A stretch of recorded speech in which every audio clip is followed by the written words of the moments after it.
Hi, welcome. I'm Shipra Hendry. This is Phoenix Unleashed, episode 9.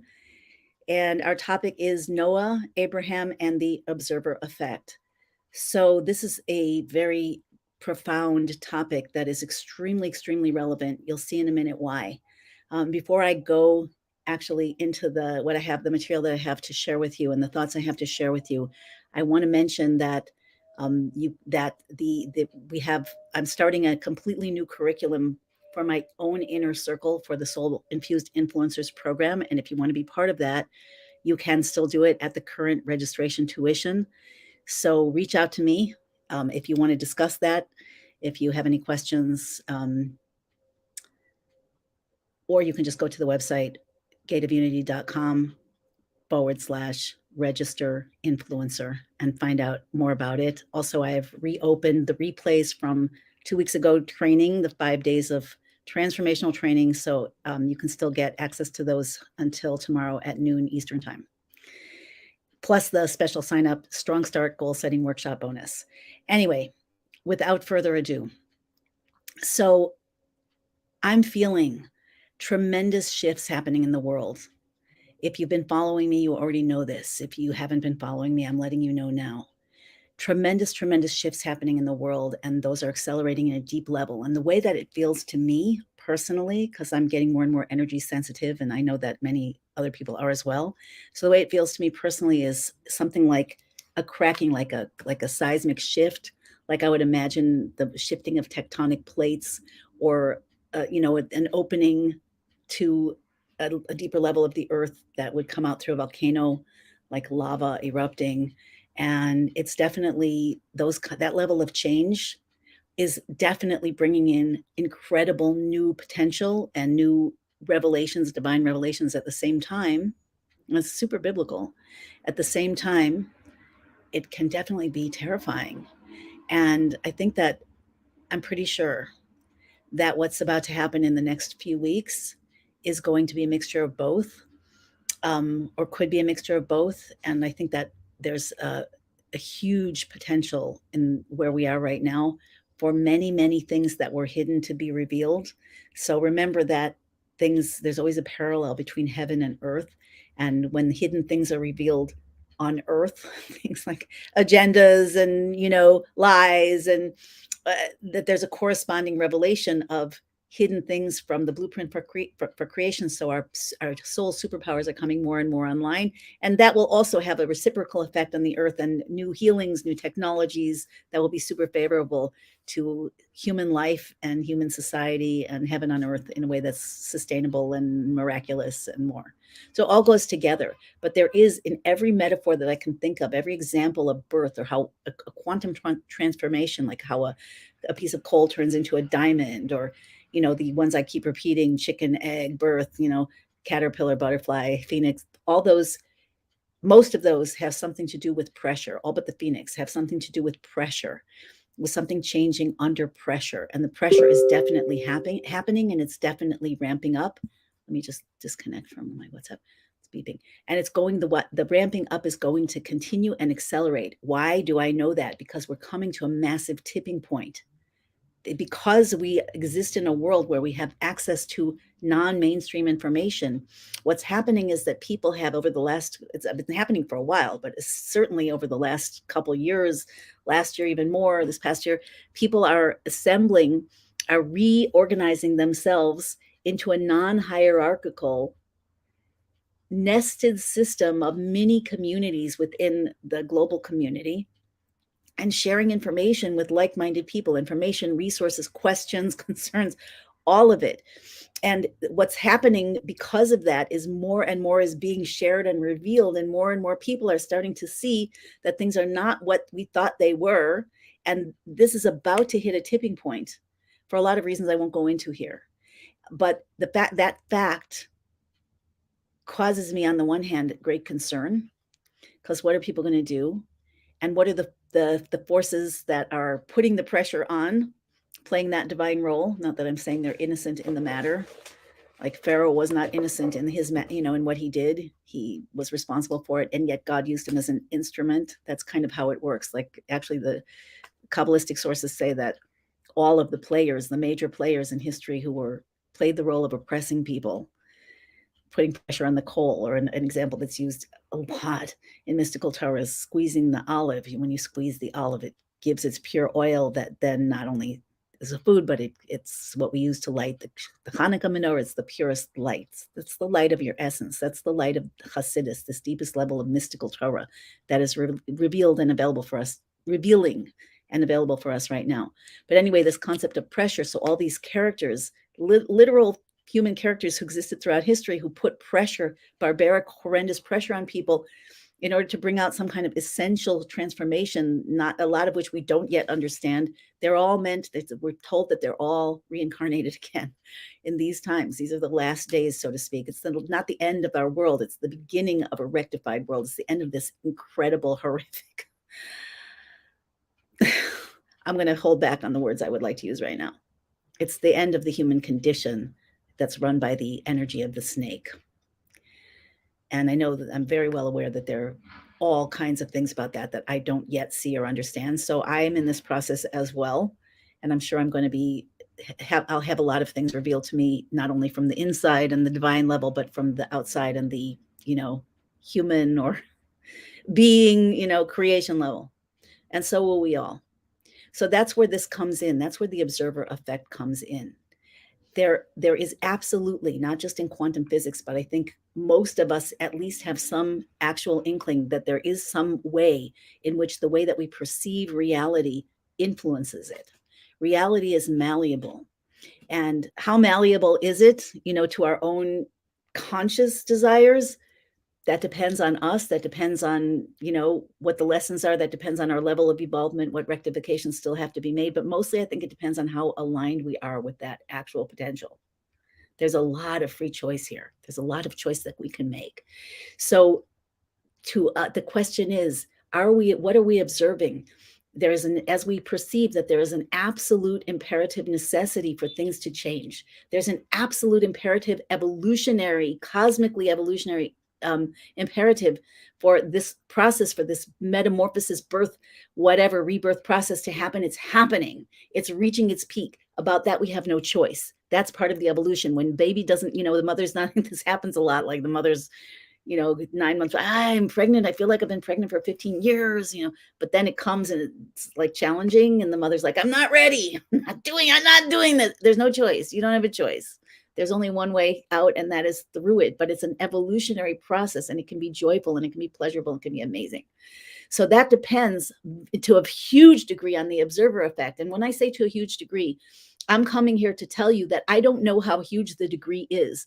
I am in deep dialogue with God and myself, and in practice. And I would like to amp this up and work with other people to explore where is the line. And I strongly suspect that there isn't even a line, because as we increase our ability to align with our divine power, our future, the vision of God, what's meant to happen, the next evolutionary stage, the future rather than the past, the end of the process rather than the contractions of the process, the more we do that, the more our observer effect is going to become more and more revealedly supernatural.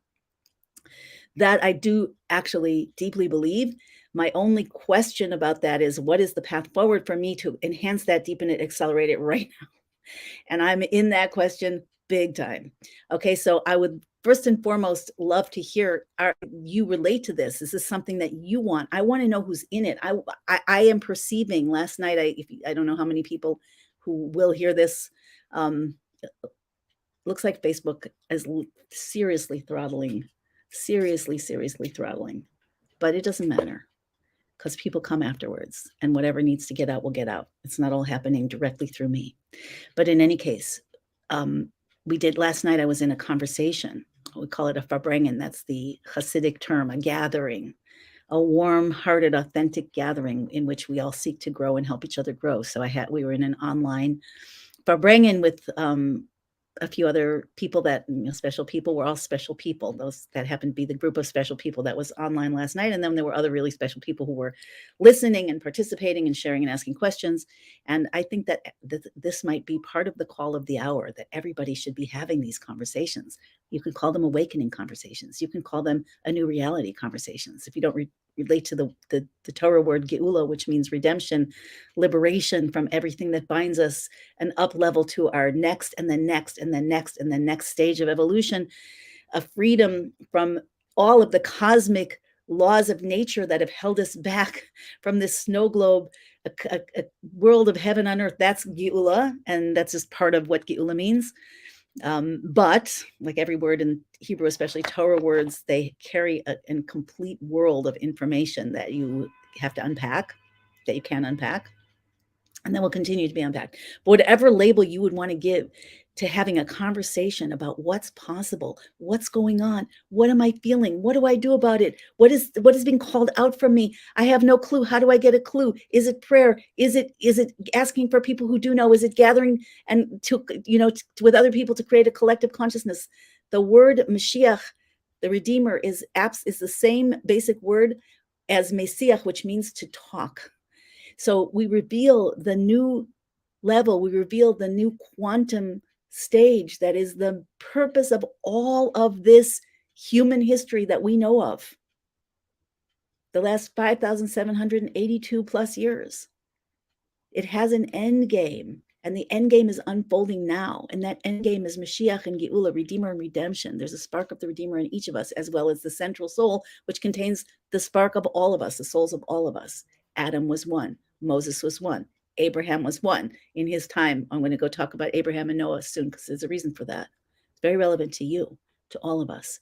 So having these conversations, asking these questions, don't sit like a dumb animal. When I say dumb, I mean mute, that kind of dumb. Also another kind of dumb, not that animals are necessarily stupid, but they can't talk. So we're meant to talk. One of the words that Hasidus Kabbalah gives to a human being, there are 4 levels of creation, 4 categories of creation known as domain, someach, chai, umadaber. The domain literally means, like, that's probably where dumb comes from, domain. A lot of words, most words come from Hebrew. So domain means like silent. It's like minerals, rocks, inanimate things, domain, dumb, they can't talk. And then you have the someach, which grows. It stands in one place, but it grows, it expands, even to the point of like a tiny sapling, a tiny shoot, becoming a mighty oak tree that bears fruit and has infinity to it because it always gives birth to more and more and more. That's someach. That's the second level. Then the third level is chai, which means alive. Things that are alive. What does it mean to be alive? You can move from place to place. You can change your environment. You can change the world you live in. That's chai. And then there's the highest level, which has 2 names, and one of them is medaber, which means speak, to speaker. So what does it mean to speak? Our power of speech is divine. God creates the universe, the multiverse, through divine speech. Kabbalah explains this, the letters of the speech, primarily in the giant primal vessels of the let there be's, let there be light, let there be a firmament, let there be, man. Those letters of those words in Hebrew and divine speech carry frequencies that are so cosmic, that are beyond cosmic, that then subdivide according to a very elaborate Torah code that was given to Moses and passed on through every generation. But God uses that code to create smaller things than light. Like there's the light of the, light that's above my head here. There's the light of the sun. There's the light of the enlightenment. There's the inner light. There's the light of revelation. There's all levels of light. So those are included in the original letters. When we have the power of speech, this is what human beings are. We have the power of speech. We can speak a new reality into existence. And we do that by asking questions. We do that by questioning the boundaries of what we already know. The problem is, one of the many problems is that people, even very nice people, will use their power of speech to repeat over and over and over and over and over and over and over again what they already know, wiring it in like there's no other way. That's a problem right now, because we can all see that the past is disappearing really fast in the rearview mirror, and the future we have no idea, and it doesn't look that great. So if we just have to be quiet, if we just the words that we use to process the predictability of our previous way of living and the world that we could expect and what's expected of us, what we're capable of, what we're not, all of it, that's going, like it or not. It's the birth process. So how do you use your language, your mesiach, your power of speech to create something new? It's got to start with questioning what you know and opening with a question to know what you don't know. That's literally a superpower. Hashem, God, I don't understand how I can use my observer effect. Is there a way that I can use this question I'm living with for the last several days? Is there a way I can use my power of observing what's possible and how I can shift it? Is there a way I can up level that? So I don't have to go into more, so the crises don't even have to happen, or they could just happen like as a hint and then be shifted totally miraculously like this. Is that possible? From the observer effect, I ask Hashem and myself, and then I see what I can, what I can uncover and how I can use it and what happens in the physical as a result. The physical is always the target. How do you know if something's working well enough? You'll see a change in your body. You'll see the change in a relationship. You'll see the change in an opportunity that comes your way. You'll see the change in the news. We want to facilitate change on all those levels, including the news. So that's what's up here. And that's where Abraham in Hebrew, or Noach in Hebrew, that's where they come in. So these are two examples of tzaddikim. A tzaddik means just, righteous. These are very holy souls that literally, they have different levels, but on the highest level, they're literally channels for God and are participating, observing creation, coming into being from source at every instant, as well as living here in the physical world. They're meant to connect heaven and earth, human and divine in the ultimate sense, but they're different levels. So when the world was perverting its ways, Sodom and Gomorrah, when there was no rectifying things, when people had just used everything that they had just for the sake of torturing others, and that was literally the case. And even the animals, the Torah says, were perverting their ways.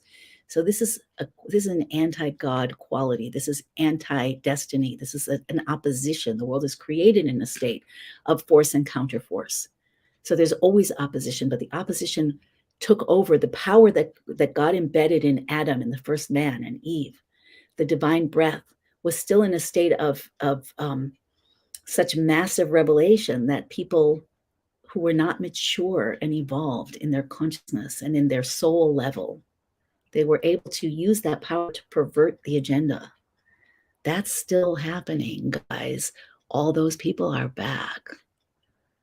They're here to go down, but they're also here to provide pressure for us, because we're here to go up.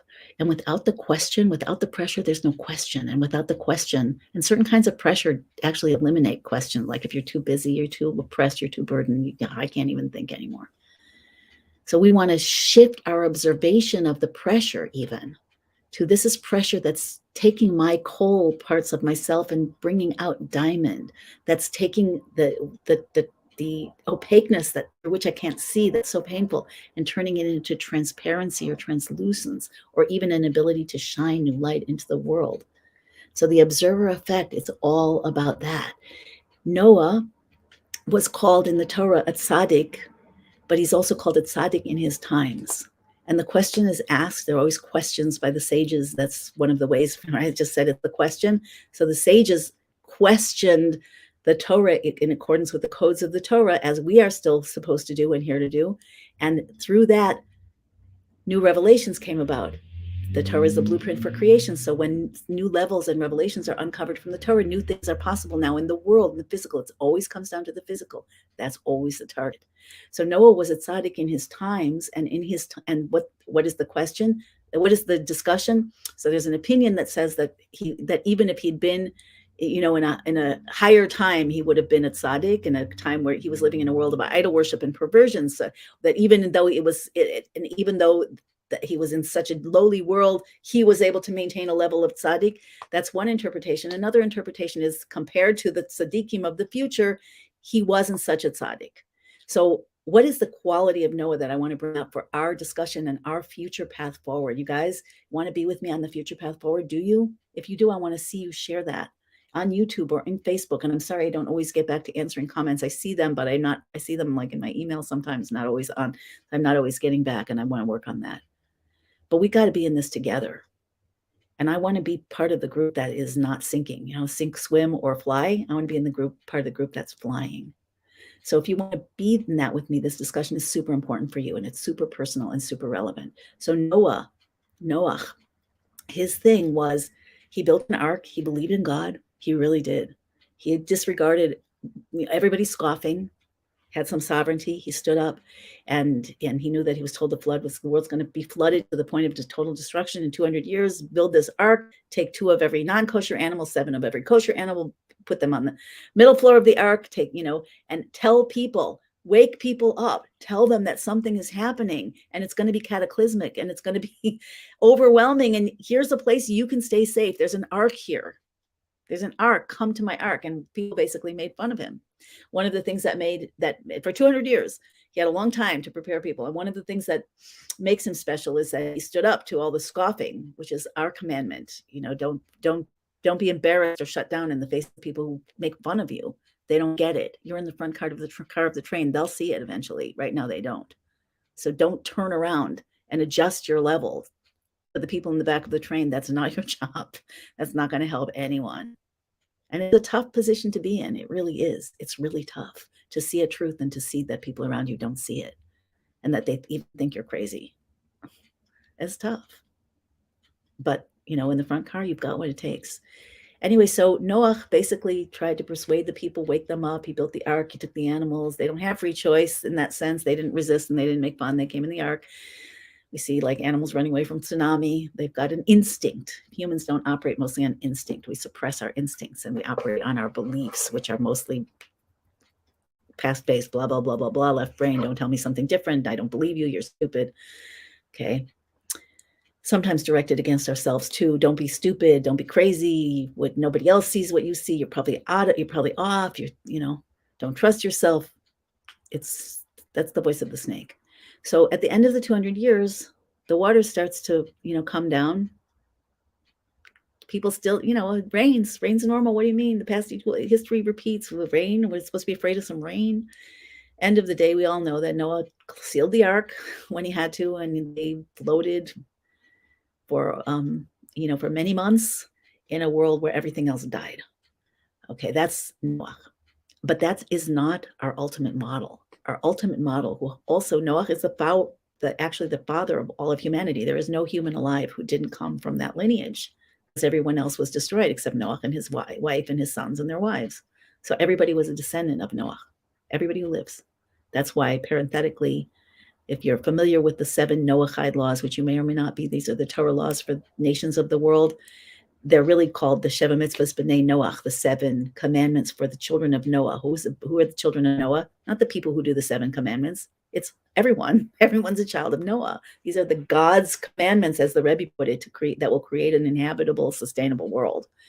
That's the job of B'nai Noach, every human being, including you. So Noach took his family, which were on different levels also, like, there were some pretty nasty things happening after the flood between the sons, and one of them did something pretty bad to his father. It wasn't like an evolved level, but it was good enough so that the incurable evil was removed from the world. Other things happened also, but the new seed that was extracted from the old seed, the good of the bad, the best of the bad, that definitely wasn't perfect, started a new lineage that we all live with today. But what about Abraham? What about Abraham? So Abraham was known as the first ger. He's the father of monotheism. What is a ger? A ger is a sojourner. A ger is somebody who lives in a land that doesn't belong to him. Your soul that doesn't understand him, doesn't get him, doesn't make space for him. Your soul is a ger in your body and in this world. You, if you listen to me regularly, are probably also in that sense a ger. That's just in the spiritual sense what it means. I feel very much like a ger. I'm doing a ger thing, traveling from place to place, not having like my own place to live. This will be moving out of here within a few weeks, so you won't see that picture behind me anymore, or all the clutter that we're hiding from.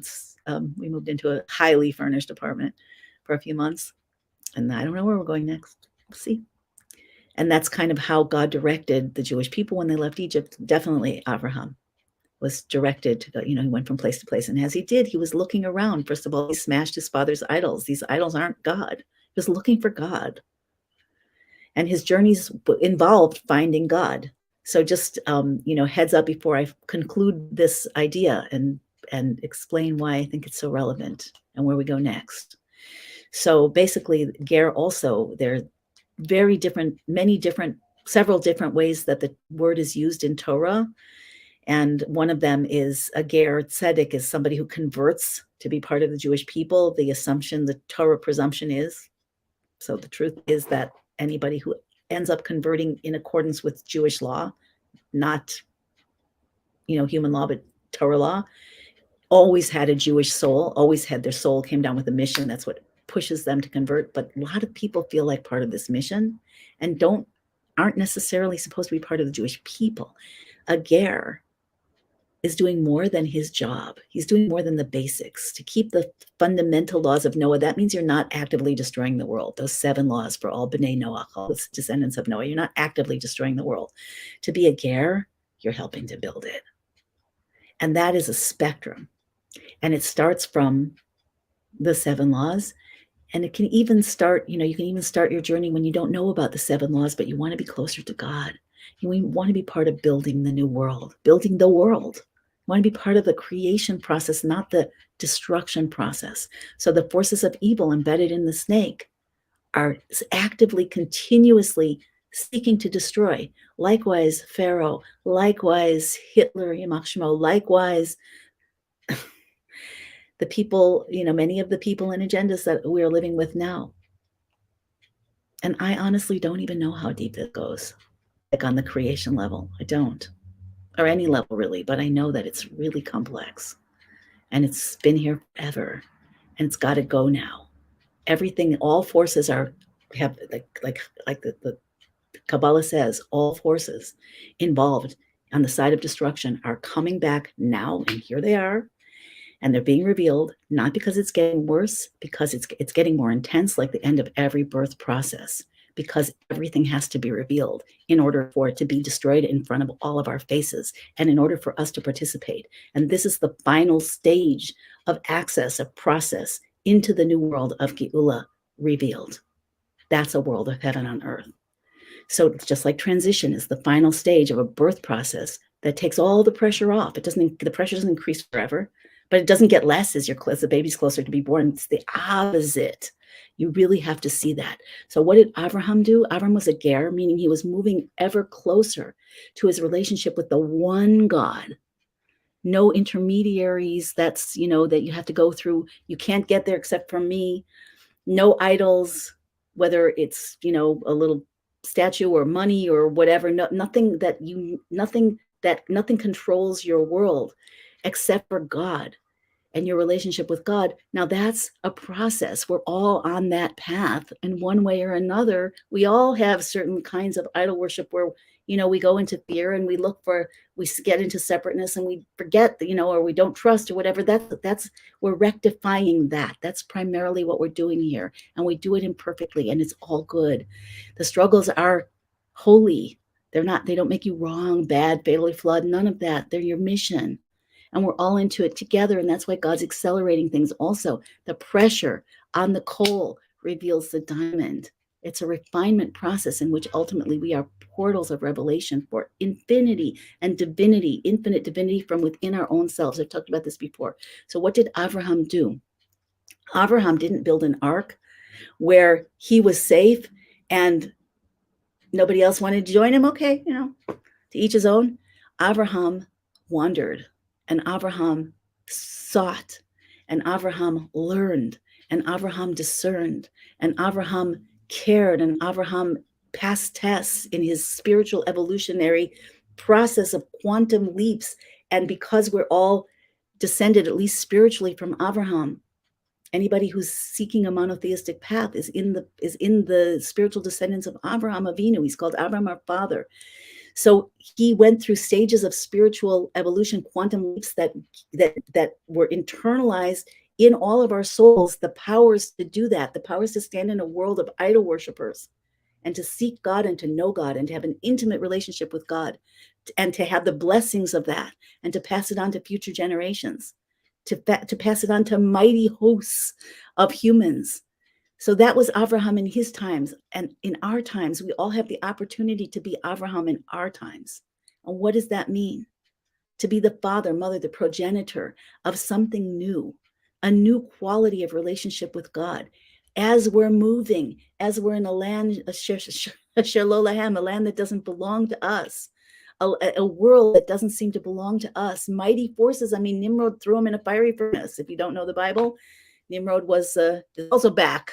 Nimrod was his name was Nimrod, comes from Merida, Mored, a rebelliousness. He was a human being. Actually, Saddam Hussein was convinced that he was a reincarnation of Nebuchadnezzar, and I think he probably was. And Nebuchadnezzar was a reincarnation of Nimrod. Nimrod, his name means that he rebelled against God. So Abraham is here like fighting against idol worship, and Nimrod is like he's got all the power. He was the first person that exploited other people. Like he built up strength to use people not for their good. The Torah talks about this. And Abraham stood up to him and said, there's only one God. And Nimrod threw him in a furnace, and he came out alive. Okay, that was one of his tests. This is the power of the enlightened, connected Abrahamic soul. That could be your soul. That could be my soul. But it's time for the Abraham in us to step up. And how do we do that? In my opinion, there are a bunch of ways, including learning the mystical Torah, all of Torah, understanding the 7 commandments that are designed to create an inhabitable world that are incumbent upon all mankind, but on a deeper level, on a personal level, to step into that mission, to use your power of observation, of observer effect, to observe the birth process, to observe the vision of the future. What is the outcome here?